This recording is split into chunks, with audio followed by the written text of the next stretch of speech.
ফরাশগঞ্জের manager Baburam match শেষে হতাশ কণ্ঠে বলেন, ওই ম্যাচে রেফারির আরও যত্নবান হওয়া উচিত ছিল। উনি হয়তো ফাউলের সময় চোখে পলক ফেলেছিলেন। আমরা আপিল কমিটির কাছে শাস্তির বিরুদ্ধে আবেদন করব। আমাদের বিদেশি খেলোয়াড় পূজা এখনো ইনজুরিতে প্রায় 2 সপ্তাহ বাইরে। এটা যদি আমাদের দেশের খেলোয়াড় কেউ হতো তাহলে সামনে নারী এশিয়া কাপের বদলে বিশ্রাম কাপ খেলা হতো। ফুটবলারদের সুরক্ষা দেওয়ার দায়িত্ব রেফারির। মাঠ তো রেসলিং রিং না।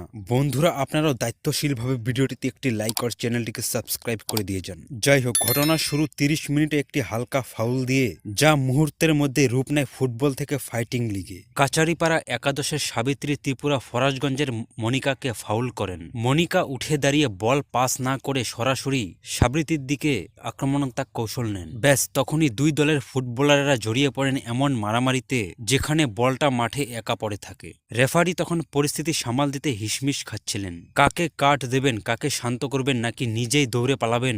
বাফুফের ডিসিপ্লিনারি কমিটির ম্যাচের ফুটেজ, রেফারির ও ম্যাচ কমিশনের রিপোর্ট দেখে সিদ্ধান্ত নিয়েছে। জানা গেছে ফুটেজের বলের চেয়ে খেলোয়াড়দের হাত পা বেশি নড়াচড়া করেছে। গতকাল নারী ফুটবল লিগ ম্যাচ ছিল। আজ সকাল 10টা থেকে আবার খেলা শুরু হয়েছে। সন্ধ্যা পর্যন্ত 5টি ম্যাচ অনুষ্ঠিত হবে। আজ ফরাশগঞ্জের ম্যাচ নেই। সম্ভবত তারা আজ মারামারির বদলে বিশ্রাম নিচ্ছেন।